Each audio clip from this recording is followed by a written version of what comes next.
बच्चों, ऑडिट का पेपर को कैसे अटेंड करोगे, कैसे लिखोगे ताकि आपको ज्यादा से ज्यादा मार्क्स मिले। आप लोग ऑडिट का पेपर जब लिखते हो तो उसमें बहुत सारा मिस्टेक्स करते हो, वो मिस्टेक्स नहीं करना है। वहां पे ही जब मिस्टेक्स नहीं करोगे तभी आपका मार्क्स बढ़ेगा। नहीं तो बहुत सारा ऐसा बच्चे होते होंगे जो बोलते होंगे थ्योरी सब्जेक्ट है, मार्क्स उतना नहीं मिलता है। लेकिन आप लोग एकदम गलत सोच रहे हो। मैं आप लोगों को बता रहा हूं कि ऑडिट से भी बहुत अच्छा मार्क्स उठता है। देखिए आपका बगल में प्रीवियस ईयर का रिजल्ट दिख रहा होगा, बहुत सारे स्टूडेंट लोग का रिजल्ट, जहां पे ऑडिट में 80 में 62, 57, 59 उठा है आउट ऑफ 80। मैं आउट ऑफ 80 का बात कर रहा हूं। इसका मतलब उन लोगों ने क्या किया होगा, या तो दो चीज जरूर उन लोगों का अच्छा होगा, फुल स्ट्रेटजी अच्छा से मेंटेन किए होंगे, ऑडिट को कैसे पढ़ना है, कौन सा क्वेश्चन करके जाना है, कैसे पढ़ना है, वो अच्छा से समझे होंगे। और दूसरा चीज सिर्फ याद कर लेने से नहीं होगा, राइटिंग स्किल को ठीक करना पड़ेगा। कैसे लिखना है, क्या क्या चेंजेस लाना है आपको लिखावट में, कैसे आपको प्रेजेंट करोगे जिससे आपको ज्यादा से ज्यादा मार्क्स मिले, आप लोगों को ये समझना पड़ेगा। मैं आप लोगों को पूरा पेपर को group A, group B, group C कैसे लिखना है, 1 2 3 1 से लेके 9 तक हर एक क्वेश्चन का आंसर को आपको कैसे लिखना है, मैं एक एक करके डिटेल्स में समझाऊंगा। प्लीज पूरा वीडियो को ठीक से देखिएगा। और अंत में वीडियो का लास्ट में मैं ये भी बताऊंगा कि आप लोग बिग मिस्टेक क्या करते हो और अपना मार्क्स को कैसे ऑटोमेटिकली इतना ही आंसर में कैसे चेंज ला सकते हो, दूसरा स्टूडेंट के तुलना में कंपैरिजन किया जाए तो आपका मार्क्स कैसे हाइप हो सकता है, वो भी मैं ट्रिक बताऊंगा। तो प्लीज पूरा वीडियो को ठीक से देखिएगा। तो ध्यान से आइए, एक एक करके मैं बता रहा हूं कि राइटिंग स्किल में आप लोग बिग मिस्टेक करते हो, वो सबसे बाद में बताएंगे। इनहांसमेंट ऑफ मार्क्स कैसे होगा ये मैं बाद में बताऊंगा। पहले आप लोगों को हाउ टू राइट, पूरा पेपर आप लोग कैसे अटेंड करोगे ये समझना पड़ेगा। क्यों? क्योंकि आज हम लोग राइटिंग स्किल का पार्ट को कंप्लीट कर रहे हैं। क्यों?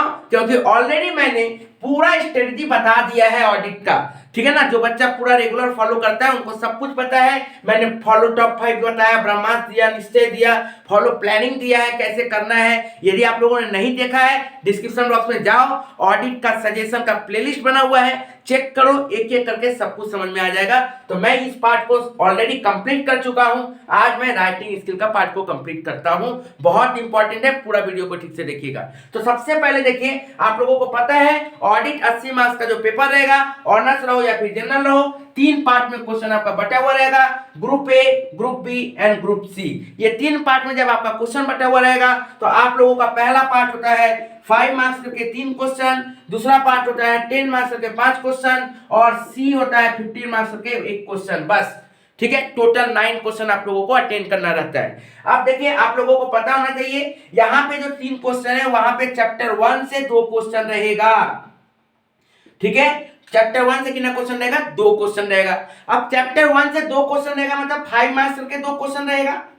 ठीक है सर, इसका मतलब आप लोग जब भी चैप्टर 1 को याद कर रहे हो, कंप्लीट कर रहे हो, तो सबसे पहला बात आप लोगों को यह देखना है कि आप लोग प्लीज उस चैप्टर से कोई भी क्वेश्चन का आंसर को आप लोगों को 5 से 6 पॉइंट से ज्यादा याद नहीं करना है। कोई भी क्वेश्चन का आंसर को 5 to 6 पॉइंट से ज्यादा याद नहीं करना है। आप लोग हो सकते हो कि ऑडिट का पहला चैप्टर है, बहुत अच्छा लग रहा है, समझ में आ रहा है, तो आप उसको बहुत ज्यादा पॉइंट याद करो, करके कोई फायदा नहीं होने वाला है। क्योंकि आप लोगों का एग्जाम में 5 मार्क्स का ही चैप्टर 1 से क्वेश्चन आएगा, तो 5 मार्क्स के 2 क्वेश्चन आएगा, तो 5 मार्क्स ऐसा ही पढ़े। और एग्जाम में जब लिखोगे भी तो उसी तरीके से लिखना, 5 मार्क्स तक का ही लिखना।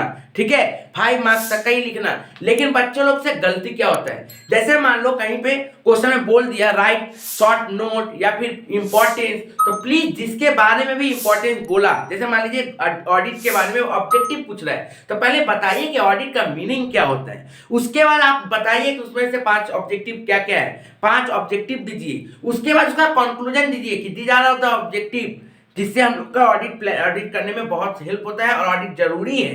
ठीक है ना, तो आप लोग इस तरह से पूरा पेपर को अटेंड कीजिए। समझ में आ गया होगा सर 5 नंबर के लिए इतना करना पड़ेगा? जी बाबू एकदम करना पड़ेगा, तब जाके आपको अच्छा से अच्छा मार्क्स मिलेगा। और एक बात, बहुत सारे बच्चे कभी कभी जब राइट शॉर्ट नोट दे देते हैं तो वहां पे कंफ्यूज हो जाते हैं, क्या लिखते हैं, सिर्फ डेफिनेशन मीनिंग लिख दिए, 2-4 लाइन और बढ़ा दिए, मार्क्स मिल जाना चाहिए, ऐसा सोचते हैं, पर ऐसा नहीं होता है। आप लोगों को जब भी राइट शॉर्ट नोट बोल रहा है तो नाम का वो शॉर्ट नोट है, लेकिन आपको अच्छा से बताना पड़ेगा। कैसे बताओगे? आप लोगों को करना क्या है, पहले जिस टॉपिक के बारे में बोला गया है उस टॉपिक को थोड़ा सा एक्सप्लेन करते हैं, मीनिंग देखिए, डेफिनेशन देखिए, जैसे भी देखिए आपको एक्सप्लेन करना है उसको एक्सप्लेन करिए। दूसरा पार्ट में एकदम जरूरी है कि आप उसका ऑब्जेक्टिव लीजिए, 2 ठो, आप उसका 2 ठो इंपॉर्टेंस बताइए, 2 ठो एडवांटेज दीजिए, 2 ठो डिसएडवांटेज दीजिए, इस तरह से। और ऑब्जेक्टिव इंपॉर्टेंस में से कोई एक ले लो, एडवांटेज 2 ले लो, ठीक है ना, डिसएडवांटेज 2 ले लो, मतलब ऑब्जेक्टिव बताओ या फिर इंपॉर्टेंस बताओ, लिख दो, चल जाएगा। मतलब इस तरह से 2-2 पॉइंट करके 5-6 पॉइंट कर दिए, एकदम देखने में अच्छा लग रहा है, और कंप्लीट करिए, कंक्लूजन देखिए। आया बात समझ में क्या मैंने बोला? ठीक है, रखना पड़ेगा। साथ ही साथ आप लोगों को यह देखना पड़ेगा कि चैप्टर 2 से भी एक 3 नंबर क्वेश्चन आता है, मतलब 3rd नंबर क्वेश्चन आता है चैप्टर 2 से 5 मार्क्स का, ठीक है ना, और एक 10 मार्क्स का। तो ग्रुप ए में चैप्टर 2 से एक 5 मार्क्स का क्वेश्चन रहेगा, याद रखिएगा। तो क्या करना पड़ेगा बाबू? तो आप लोगों को उसी तरीके से प्लानिंग करना पड़ेगा। क्यों? क्योंकि क्वेश्चन नंबर 10 का जो 10 मार्क्स का जो रहेगा ग्रुप बी में, क्वेश्चन नंबर 4 रहे या फिर 5 रहे, जो भी रहे, 10 मार्क्स का जो क्वेश्चन रहेगा वो डेफिनेटली ऑडिट प्रोसीड्योर से रहेगा, प्रोग्रामिंग से रहेगा। क्या कि कैसे हम लोग होटल को, हॉस्पिटल को, एजुकेशनल इंस्टीट्यूशन को कैसे हम लोग उसको करेंगे, तो वो तो 10 मार्क्स में चला ही जाएगा।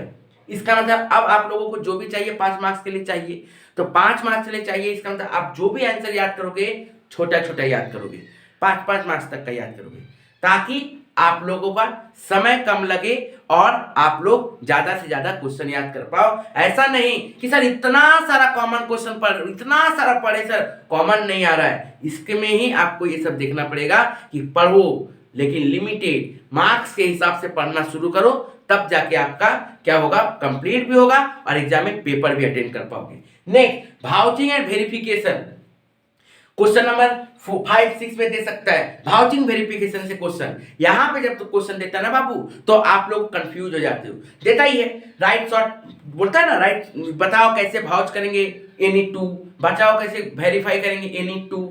आप लोगों को करना क्या है, कोई भी भाव जब कर रहे हो तो यहाँ पे सबसे बड़ा प्रॉब्लम होता है बच्चों लोग का कि सर पॉइंट वाइज देंगे, सर पॉइंट ऊपर नीचे हो जाए तो कोई दिक्कत नहीं होगा।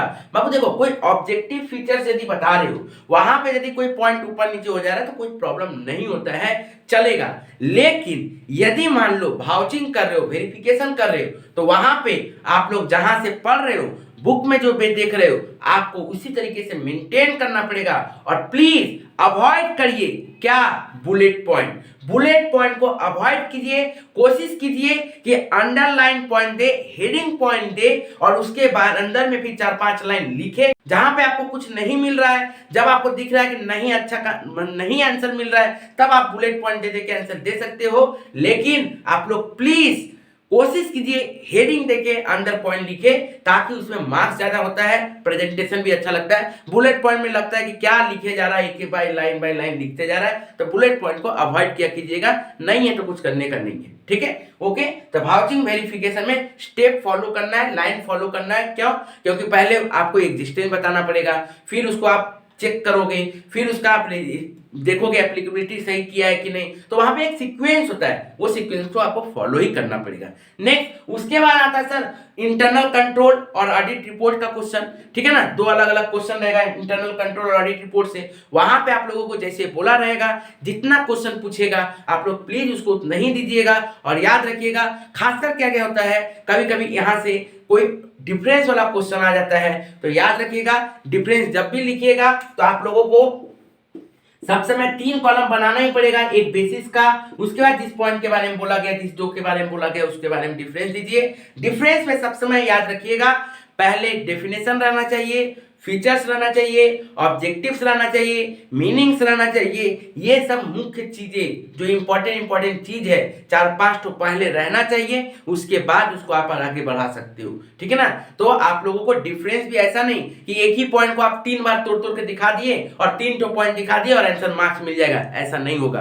तो आप लोगों को ये सब जगह में भी ठीक करना पड़ेगा कि आप लोगों को डिफरेंस मतलब जो भी है आपको स्टैंडर्ड मेंटेन करना पड़ेगा। ये कलकत्ता यूनिवर्सिटी का एग्जाम दे रहे हो आप लोग 11 12 नहीं दे रहे हो, याद रखिएगा आप लोगों को स्टैंडर्ड उठाना पड़ेगा ताकि आप लोगों को मार्क्स मिले। यदि आप लोगों का स्टैंडर्ड लिखने का अच्छा नहीं रहेगा आप लोगों को मार्क्स नहीं मिलेगा, तो यहाँ पे आप लोगों को सुधारना पड़ेगा। नेक्स्ट क्वेश्चन नंबर 8 जहां पे आप लोगों का चांसेस रहेगा अदर थर्स्ट का क्वेश्चन देने का।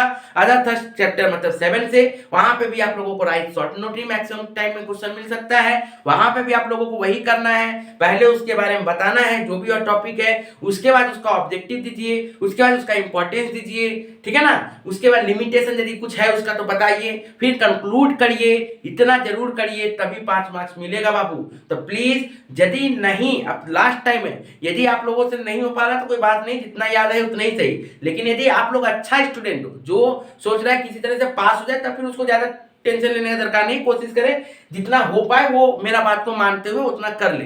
लेकिन जो अच्छा स्टूडेंट है, जो सोच रहे हैं कि मेरा 50 नंबर आ जाएगा 80 में, जो 40 सोच रहे हैं, 50 सोच रहे हैं, 60 सोच रहे हैं, 70 सोच रहे हैं, वो प्लीज स्टैंडर्ड मेंटेन करिए तब जाके आपको मार्क्स मिलेगा। नहीं तो स्टैंडर्ड नहीं मेंटेन करिए तो मार्क्स नहीं मिलेगा। फिर वही बोलिएगा आराम से 50 आना चाहिए था, दिया 30 दिया 35। तो यहाँ पे प्रॉब्लम कहीं पे आप लोग का भी होता है, कहीं पे तो गलती होता ही है, हम लोगों को पता है, लेकिन आप लोगों को भी अपने तरफ से सुधार के रखना पड़ेगा। ठीक है सर। अब आते हैं ग्रुप सी। ग्रुप सी में आप लोगों को पता है एक ही क्वेश्चन रहता है 15 मार्क्स का। कहां से रहेगा सर? कंपनी ऑडिट से क्वेश्चन रहेगा। वहां पे आप लोगों को एग्जाम में आ सकता है क्वालिफिकेशन, डिस्क्वालिफिकेशन, रिमूवल, अपॉइंटमेंट। तो आप लोगों को ये सब चीज ठीक से बताना पड़ेगा, हर एक चीज को ठीक से देना पड़ेगा। सेक्शन बहुत इंपॉर्टेंट है, आपका वाउचिंग वेरिफिकेशन में सेक्शन इंपॉर्टेंट है, यहाँ पे कंपनी ऑडिट में सेक्शन इंपॉर्टेंट है, ठीक है ना। आप जितना ज्यादा सेक्शन आप चाहते हो, आपको जितना ज्यादा सेक्शन आप पढ़े हो, आप कोशिश करिए सेक्शन के साथ लिखने का। इससे क्या होता है, टीचर को लगता है कि ये बच्चा बनाया नहीं है, ठीक है ना, ये बच्चा बनाया नहीं है, टीचर को लगता है कि नहीं ये याद करके आया है, तो टीचर का एक इंप्रेशन ही बन जाता है ना ये बच्चा अच्छा है, तो वहां पे मार्क्स अपने आप खुलता है, ठीक है ना। मार्क्स देना चाहते हैं टीचर, और जहां लगता है कि पूरा पेपर तो ये बना ही रहा है, ठीक है ना, तो फिर वहां पे मार्क्स भी दबना शुरू हो जाता है। ठीक है, ये एक दिमाग एक साइकोलॉजिकल वर्क करता है, तो आप लोगों को ये मेंटेन करना पड़ेगा। याद रखिएगा, बहुत सारे ऐसे स्टूडेंट बोलते हैं कि ऑडिट बना के लिख लेंगे, नहीं होगा बाबू, बना के लिख सकते हो लेकिन वो 20% ही मिलावट रहना चाहिए। कोशिश करिए बुकिश लैंग्वेज रहना चाहिए, 20% 30% मिलावट करिए चलेगा, लेकिन सोचिएगा हम 20% लिखेंगे बुक वाला और 70-80% ढुका देंगे अपने मन से, तो वो नहीं चलेगा। ठीक है, तो उसको आप लोग फॉलो करिए प्लीज, एक एक चीज को स्टेप को समझिए। दूसरा चीज, अब आते हैं बिग मिस्टेक आप लोग क्या करते हो और इनहांसमेंट ऑफ मार्क्स, ये कैसे होगा। सबसे बड़ा बात बिग मिस्टेक यही होता है कि आप लोग क्या करते हो, कोई भी चीज के बारे में बोलता है तो डायरेक्ट फीचर्स बोला, फीचर्स फीचर्स डायरेक्ट इसका फीचर्स शुरू कर दिया। मान लो कि ऑडिट एविडेंस का फीचर्स बोला, ऑडिट एविडेंस हेडिंग देखो उसका फीचर लिख, नहीं ऐसे नहीं करना है, एकदम मत करिए प्लीज। मार्क्स नहीं मिलता ऐसे, मिलेगा बहुत कम मिलेगा, ठीक है ना। और जो टीचर आपको फ्रीली मार्क्स दे दिया वो तो दे देगा, लेकिन जो टीचर आपको थोड़ा स्ट्रिक्टली मार्क्स देगा वहां पे मार्क्स कम जाएगा।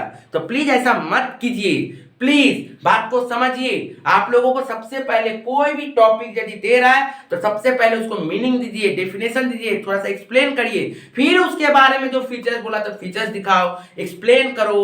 और बहुत सारा बच्चा क्या होता है, फीचर्स भी की पॉइंट दे देता है, 1 बुलेट 2 बुलेट 3 बुलेट 4 बुलेट हो गया, नहीं समझ में आ रहा है लिख दी, ऐसे मत कीजिएगा। बहुत सारा बच्चा हेडिंग बोला मास्टर ना, हम बोले ना हेडिंग करने, तो हेडिंग लिखेगा लेकिन एक लाइन लिखेगा, वही तो हेडिंग है ना, उसी को बड़ा करके एक लाइन में लिख देगा, हो जाएगा, वैसे भी नहीं मानेगा, ठीक है ना। तो थोड़ा सा स्टैंडर्ड मेंटेन करिए, आप लोग हेडिंग बनाइए, हेडिंग के साथ लिखिए, कोई भी आंसर जब लिखिए तो पहले उसके बारे में इंट्रोडक्शन दीजिए, फिर उसका फीचर्स दीजिए, जो भी पूछा है फीचर्स ऑब्जेक्टिव जो भी पूछा है बताइए, उसका कंक्लूड जरूर करिए। जहां पर कंक्लूजन जरूरत है, जहां कंक्लूजन नहीं जरूरत है वहां पे नहीं करना होगा, लेकिन मैक्सिमम क्वेश्चन में आपको कंक्लूजन करना ही पड़ेगा। ठीक है, नेक्स्ट आते हैं इनहांसमेंट ऑफ मार्क्स, ये बहुत इंपॉर्टेंट है। इनहांसमेंट ऑफ मार्क्स, देखिए इनहांसमेंट ऑफ मार्क्स वही कर सकता है जिसका बहुत अच्छा से पेपर कंप्लीट है। प्लीज आप लोग सबसे पहला बात, आप लोग यदि याद कर लिए हो, आप लोगों का यदि कंप्लीट है, तो आप लोग मेरा निश्चय क्वेश्चन पेपर को जरूर एक बार घर में टाइम दीजिए। निश्चय क्वेश्चन पेपर को सिलेक्ट न करिए कि और में बोला है तो और वाला करेंगे वो वाला नहीं करेंगे, ऐसे नहीं, निश्चय क्वेश्चन पेपर पूरा करिए 1 to लास्ट, और के साथ जितना क्वेश्चन है वो भी करिए। घर ही में टाइम लगा लीजिए 3.5 घंटा का, 3.5 आवर, ठीक है। 3.5 घंटा का स्टॉप वॉच लगा लीजिए। 3.5 घंटा का स्टॉप वॉच में आप पूरा पेपर को कंप्लीट करिए। इससे दो चीज होगा आपका। दो चीज क्या होगा? सबसे पहले आपका हाथ का स्पीड बढ़ेगा, ठीक है ना। आपका अचानक जो एग्जाम में लिखना शुरू करोगे तो आप बोलोगे हाथ लॉक हो गया, वो नहीं होगा, ठीक है ना। हाथ दर्द करने लगा था, नहीं लिख पा रहे थे, वो नहीं होगा। यदि आज आप 3.5 घंटा लिख लोगे तो एग्जाम में भी लिख पाओगे। तो प्लीज घर में एक बार जरूर निश्चय क्वेश्चन पेपर को आप लोग पूरा कंप्लीट करिए। और जो बच्चे अच्छे हैं, जो सीरियसली ले रहे हैं, वो कंप्लीट करिए। और हो सके तो पीडीएफ भेजिए। मुझे यदि कहीं पे करेक्शन लगेगा तब मैं आपको बता दूंगा, और यदि लगेगा सही है तो फिर कुछ बताने का दरकार नहीं है, ठीक है बाबू। तो आप लोग 3.5 घंटा का निश्चय क्वेश्चन पेपर को सॉल्व कर लीजिए। कहां मिलेगा सर, कैसे प्लानिंग सर, कौन सा सजेशन सर? डिस्क्रिप्शन बॉक्स में जाओ, सारा सजेशन आपको दिखेगा। इसके बाद sir enhancement of marks sir, तो बाबू वहां पे बुक की तरह अपना आंसर को तैयार करिए। आप अपना आंसर शीट को बुक बनाइए। सर ये क्या बोल रहे हैं आप, कैसे होता है? तो बाबू देखो, मैंने तो बताया बुक में क्या होता है। कोई भी कुछ टॉपिक यदि रहता है तो उसका मीनिंग रहता है, तब जाके उसका ऑब्जेक्टिव शुरू होता है, फिर उसका कंक्लूजन होता है। तो आधा बुक तो आप समझ गए, पूरा बुक कैसे होगा सर? आप जैसे मान लीजिए कोई ऑब्जेक्टिव दिया, ठीक है ना। तो जैसे मान लीजिए आप यहाँ पे मीनिंग लिखिए, ठीक है, उसके बाद लिखिए देयर आर सेवरल ऑब्जेक्टिव्स, ऐसे करके, ठीक है ना। ये ठीक है ना। अब पॉइंट जो होता है ना, ऑब्जेक्टिव लिख के ऐसे दीजिए, 1 पॉइंट, 2 पॉइंट, 3 पॉइंट, 4 पॉइंट, 5। पहले जो आपको पॉइंट लिखना है वो आप पॉइंट लिख दीजिए। ऐसे नहीं हुआ ऐसे दीजिए, जगह कम है ऐसे करिए, ठीक है ना। मतलब उसको एक एरो तरीके से बनाइए। फिर नीचे में एक एक पॉइंट को लिखना शुरू करिए, उसको एक्सप्लेन करिए, फिर पॉइंट लिखिए एक्सप्लेन करिए, फिर पॉइंट लिखिए एक्सप्लेन करिए। बुक जैसा बनाइए, समझ रहे हो क्या बोले, ठीक है ना। यदि मान लीजिए पूरा पेपर नहीं कर पाते हो तो यहाँ पे पूरा में से कम आपका 4 से 5 से 6 क्वेश्चन रहेगा ऐसा लाइक करने लायक, ठीक है ना। तो वहां पे आप समझिए, 5 मार्क्स वाला में मत करिएगा, 10 मार्क्स वाला में करिएगा, 15 मार्क्स वाला में करिएगा। 5 मार्क्स वाला में करने का दरकार नहीं है, ठीक है ना। तो आप यहाँ पे करिए 10 मार्क्स वाला में, 15 मार्क्स वाला में, तो आपको मार्क्स ज्यादा मिलेगा, ठीक है। मार्क्स इनहांस होगा, टीचर को लगेगा प्रेजेंटेशन अच्छा लगेगा, देखने में अच्छा लगेगा, ठीक है ना। तो आपको ये अच्छा लगेगा। जरूरी नहीं कि मिडिल में, हो सके एक कॉर्नर में करिए, फिर इधर से लिखना शुरू कर रहे हैं, ठीक है ना। कोई आंसर का इधर कॉर्नर में किए, फिर लिखना शुरू, नहीं लगे। बुक देखा ना कैसा मॉडिफाई रहता है, ठीक है ना। आप लोगों का बुक देखने का भी आदत नहीं है, ठीक है ना। सब मैथ पढ़ते हो, इधर का नोट्स उधर का, बुक देखिए, बुक, ठीक है ना। जितना बुक से पढ़ लोगे वहां, जितना बुक में मिल जाएगा वहां तक कहीं नहीं मिलेगा। आइडिया होता है, बहुत सारी चीजें दिखती है, ठीक है, ओके। तो वहां पे तो जैसे बुक फॉलो होता है, जैसे बुक तैयार किया जाता है, उस तरह से बुक को तैयार करिए, उस तरह से अपना आंसर शीट को तैयार करिए। देखिएगा मार्क्स कैसे नहीं मिलता है। मैंने आप लोगों को दिखाया ना 80 में कितना कितना मिलता है। मैं तो 80 का बात करता हूँ, 100 का बात ही नहीं करता हूँ, ठीक है। तो मार्क्स मिलेगा यदि आप लोग अच्छा से प्रैक्टिस कीजिएगा। तो उम्मीद करते हैं आप लोगों को समझ में आया होगा। मैं बहुत जल्द क्वेश्चन पेपर का सॉल्व भी लेके आऊंगा, दिखाऊंगा कि कैसे बच्चा लोग टेस्ट देता है। वहां पे कोई करेक्शन रहेगा वो भी मैं दिखाऊंगा कि कहां कहां पे बच्चा लोग गलती करता है, जो कि आप लोगों को नहीं करना है, ठीक है बाबू। चैनल को सब्सक्राइब करके रखिएगा, बेल बटन जरूर दबा के रखिएगा, ताकि आपको सारा वीडियो का नोटिफिकेशन मिलते रहे। Thank you.